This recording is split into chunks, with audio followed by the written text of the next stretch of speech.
One morning during the second week of the 3-week trial, my nephew Mike and his wife said they were going to drive into Atlantic City to look for the club on New York Avenue.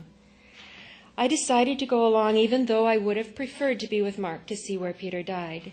But Mark had no interest in seeing the place, so I went with my nephew, telling myself for the umpteenth time that we were all entitled to do as we wished, even in this painful, sordid pilgrimage. My stomach was tight and my heart heavy as we drove through the streets of the casino town. We turned the corner onto New York Avenue, and there it was, a leftover scrap of a nightclub, bleak and empty. The abandoned 2-level concrete box was so much smaller than I had imagined from the floor plan shown in court. Not far from the boardwalk, beach and blue sky hovering over and through the tall hotels. The tiny chunk was like an old garage on a dirty alley, closed months ago for a liquor violation. All that remained of the place where my son was killed were black-painted concrete blocks, faded and chipped, a marquee of dusty light bulbs now dimmed, a single window covered with metal grating, flanked by a littered, empty lot on one side and a dumpster on the other. I had expected the door to be some sort of grand entrance through which Peter had tried to re-enter, but it was an ordinary-sized steel door, like the worker entrance to a factory. I winced in imagining a wall of bouncers squeezing through that narrow passage to block my son's body, throw him back on the pavement, and kick him to death.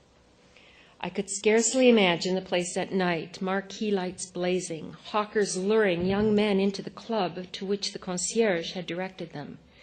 The pavement was cracked, full of weeds, and narrow. How could Peter's 6'3" frame even fit perpendicularly in the space between the curb and the door? My God, his head must have nearly touched the wheels of the green Honda parked at the curb, the Honda in which he had been roughed up before he tried to re-enter the club. Why did he try to go back into that club? Why didn't they lock the putrid little door? Why didn't they simply call the police? My imagination shut down. I could go no further. The ugly place bore not a trace, not a hair, not a molecule of my son. Peter was not in this strip club, so this place would not be with me. In an instant, I vowed to never talk about this horrid place, to try with all my heart and soul to forget it. It was not what I wanted to remember of my son. 2 weeks into the trial, the defendant took the stand. Steinberg said Shahid must have lost 50 pounds during the year in jail, but he still looked brutishly big.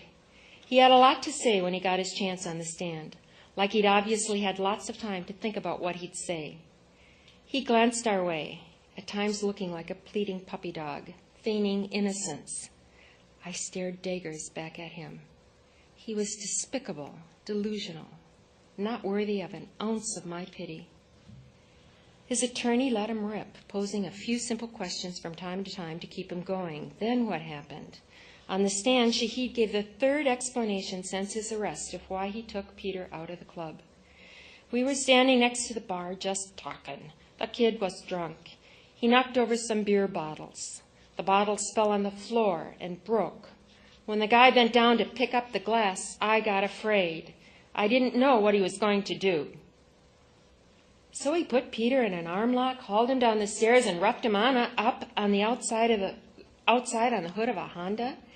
Then he went back into the club, back upstairs to wash his hands, and of course had nothing to do with the subsequent group attack which killed Peter when he tried to re-enter. No, I wasn't there. I didn't see nothing. It sounded well thought out, but ludicrously improbable. Threatened by glass in Peter's hand, so he put him in an arm lock, beat him up, but disappeared while he was beaten to death by others? Nobody in the courtroom was persuaded, at least not on our side. Under cross-examination, Murray hammered him. When Shahid rambled, Murray cut into him. Just answer the question, yes or no. When he continued to ramble, Murray asked emphatically, should I repeat the question one more time? He made Shahid look like a doofus by asking, let's try that again. Did you or didn't you? Once, quite deliberately, I think, Murray caused Shahid's anger to flash. In a recitation of before and after, Shahid described the events of July 8th as an accident. Murray jumped all over him. "What do you mean, accident?" he grunted. Shahid burst out, "Accident, incident, I don't understand your language." And he hoisted up his shoulders. His eyes narrowed, his lips tightened. In a flash, we caught the glimpse of how he lost control that night over Peter's body.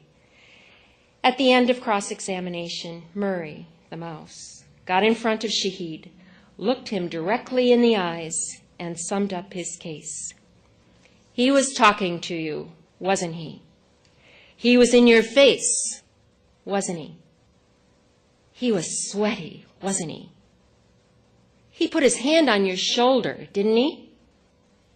You got mad, didn't you? And so you took him out." Shahid squirmed and mumbled incoherently, and Murray turned away. The jury stared at Shahid while we silently cheered. Thanks.